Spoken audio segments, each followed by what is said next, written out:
देवउठनी एकादशी पर करें ये उपाय, इन चीजों का करें दान, मनोकामना पूर्ति की है मान्यता। कार्तिक शुक्ल पक्ष की एकादशी तिथि को देवउठनी एकादशी मनाई जाती है। इसे प्रबोधिनी एकादशी या देवोत्थान एकादशी भी कहा जाता है। धार्मिक मान्यता है कि इस दिन भगवान विष्णु 4 माह की योग निद्रा से जागते हैं और धरती पर शुभता का संचार करते हैं। कार्तिक शुक्ल पक्ष की एकादशी तिथि को देवउठनी एकादशी मनाई जाती है। इसे प्रबोधिनी एकादशी या देवोत्थान एकादशी भी कहा जाता है। धार्मिक मान्यता है कि इस दिन भगवान विष्णु 4 माह की योग निद्रा से जागते हैं और धरती पर शुभता का संचार करते हैं। इसी दिन से सभी शुभ और मांगलिक कार्यों की शुरुआत की जाती है। इस वर्ष देवउठनी एकादशी 1 नवंबर शनिवार को है। शास्त्रों के अनुसार देवउठनी एकादशी के दिन भगवान विष्णु के जागने से चातुर्मास की समाप्ति होती है। इस समय के बाद विवाह, गृह प्रवेश, मुंडन, नामकरण, व्रत आदि सभी शुभ कार्य शुरू किए जाते हैं। इस दिन भगवान विष्णु और माता लक्ष्मी की संयुक्त पूजा करने से घर में सुख समृद्धि, धन वैभव और सौभाग्य बढ़ता है। देवउठनी एकादशी के खास उपाय, पीली वस्तु का दान करें। देवउठनी एकादशी के दिन चने की दाल, हल्दी या पीले कपड़े दान करने से विष्णु जी की कृपा बढ़ती है। तुलसी के पौधे के समक्ष दीपक जलाएं। शाम के समय तुलसी के पौधे के समक्ष घी का दीपक जलाकर ओम तुलसी नमः मंत्र बोलें। इससे घर में लक्ष्मी का वास होता है। विष्णु सहस्र नाम का पाठ करें। इस दिन भगवान के 1000 नामों का स्मरण करने से सारे पाप नष्ट होते हैं। किसी जरूरतमंद को भोजन कराएं, ये सबसे श्रेष्ठ दान माना गया है। इससे जीवन में अन्न और धन की कभी कमी नहीं रहती। व्रत करें। देवउठनी एकादशी का व्रत अवश्य करें। धार्मिक ग्रंथों में कहा गया है कि जो भक्त देवउठनी एकादशी का व्रत करता है उसे 100 अश्वमेध यज्ञ और 1000 गोदान के बराबर पुण्य प्राप्त होता है। यह व्रत मोक्षदायक माना गया है और इसके पालन से सभी कष्ट दूर होकर मनोकामनाएं पूर्ण होती हैं।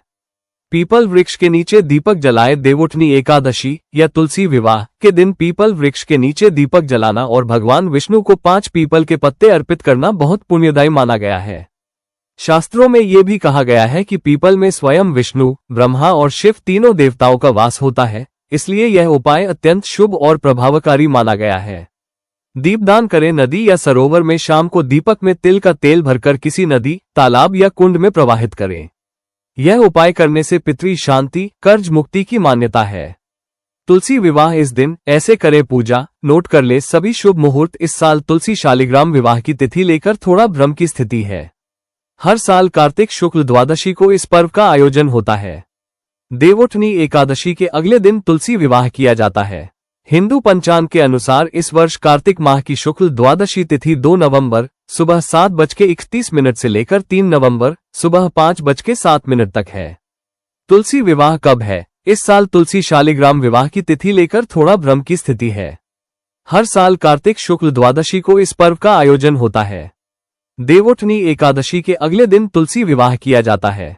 हिंदू पंचांग के अनुसार इस वर्ष कार्तिक माह की शुक्ल द्वादशी तिथि 2 नवंबर सुबह 7:31 से लेकर 3 नवंबर सुबह 5:07 तक है। इसलिए ज्योतिषियों का मानना है कि इस विवाह के लिए 2 नवंबर का दिन सबसे उपयुक्त रहेगा। तुलसी शालिग्राम का विवाह हिंदू धर्म में बेहद पवित्र माना जाता है। ऐसा माना जाता है कि इस विवाह को करने से घर परिवार में सुख शांति, सौभाग्य और संतान सुख की प्राप्ति होती है, साथ ही पापों का नाश होता है। इस खास अवसर पर 2 शुभ योग बन रहे हैं। 2 नवंबर को दोपहर 1 बजे के करीब से रात 10:33 तक त्रिपुष्कर योग रहेगा।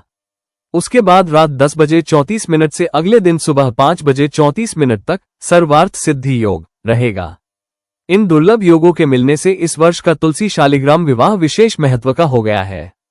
पूजा सामग्री तुलसी का पौधा, शालिग्राम जी चौकी, लाल और पीले वस्त्र, हल्दी, चंदन, रोली, अक्षत, चावल, पुष्पमाला, आम या अशोक के पत्ते, तुलसी पत्र, दीपक, धूप, कपूर, नैवेद्य, खीर, पान, मिठाई, फल, नारियल, सुपारी, कलावा। विवाह मंडप के लिए गन्ने या केले के पत्ते, पान, इलायची और लोग लाल चुनरी। तुलसी माता के लिए पूजा विधि, सुबह स्नान कर स्वच्छ वस्त्र पहने। घर के आंगन या छत पर तुलसी के पौधे को सजाएं। मंडप बनाएं। केले या गन्ने के डंठल से तुलसी के पौधे को नई चुनरी, हल्दी और फूलों से सजाएं। इसके बाद भगवान शालिग्राम को पीले वस्त्र में लपेटकर तुलसी के सामने रखें। दोनों के बीच एक छोटा मंडप बनाएं, जैसे विवाह का मंडप बनाते हैं। अब कलश में जल भरकर उस पर आम के पत्ते और नारियल रखें। संकल्प लें, मम सर्व पाप क्षय द्वारा तुलसी शालिग्राम विवाह करिष्ये। मैं अपने परिवार की सुख शांति और पापों के क्षय के लिए तुलसी शालिग्राम विवाह कर रही हूँ। इसके बाद तुलसी माता को सुहागिन स्त्री की तरह सजाए, चुनरी, बिंदी, हल्दी, सिंदूर और फूल पहनाएं। शालिग्राम भगवान को पीले वस्त्र और तुलसी माला पहनाएं। अब दोनों पर गंगा जल छिड़के और पुष्प अर्पित करें। फिर कन्यादान की प्रतीक रस्म करें। तुलसी की जड़ में जल अर्पित करें और मंत्र बोलें, मां तुलसी नमः, श्री शालिग्रामाय नमः। तुलसी और शालिग्राम को फूलों की माला पहनाएं। दोनों के प्रतीक के चारों ओर 4 फेरे लगाएं, धूप और दीप जलाकर। सभी परिवारजन मिलकर शुभ विवाह गीत या विष्णु स्तुति बोले, ओम नमो भगवते वासुदेवाय। पूजा का शुभ मुहूर्त ब्रह्म मुहूर्त 4:50 AM से 5:42 AM, प्रातः संध्या 5:16 AM से 6:34 AM, अभिजित मुहूर्त 11:42 AM से 12:26 PM, विजय मुहूर्त 1:55 PM से 2:39 PM, गोधूली मुहूर्त 5:35 PM से 6:01 PM, सायाहन संध्या 5:35 PM से 6:53 PM, अमृतकाल 9:29 AM से 11 बजे AM, निशिता मुहूर्त 11:39 PM से 12:31 AM, नवंबर 03 त्रिपुष्कर योग 7:31 AM से 5:03 PM, सर्वार्थ सिद्धि योग 5:03 PM से 6:34 AM, नवंबर 03। माता तुलसी की आरती। जय जय तुलसी माता, मैया जय तुलसी माता। सब जग की सुख दाता, सबकी वर माता जय तुलसी माता। सब योगों से ऊपर, सब रोगों से ऊपर, रज से रक्ष करके सबकी भवत्राता जय तुलसी माता। बटु पुत्री है श्यामा, सूर बल्ली है ग्राम्या। विष्णुप्रिय जो नर तुमको सेवे, सो नर तर जाता जय तुलसी माता। हरि के शीश विराजत, त्रिभुवन से हो वंदित। पतित जनों की तारिणी, तुम हो विख्याता जय तुलसी माता। लेकर जन्म विजन में आए दिव्य भवन में, मानव लोक तुम्ही से सुख संपत्ति पाता जय तुलसी माता। हरि को तुम अति प्यारी, श्याम वर्ण सुकुमारी। प्रेम अजब है उनका, तुमसे कैसा नाता, हमारी विपद हरो तुम, कृपा करो माता जय तुलसी माता। जय जय तुलसी माता, मैया जय तुलसी माता।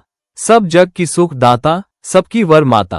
प्रिया भगतों, यदि आपको ये जानकारी अच्छी लगी है तो वीडियो को लाइक करें, चैनल को सब्सक्राइब करें और कमेंट में तुलसी माता की जय जरूर लिखें। आप सभी का तहे दिल से धन्यवाद।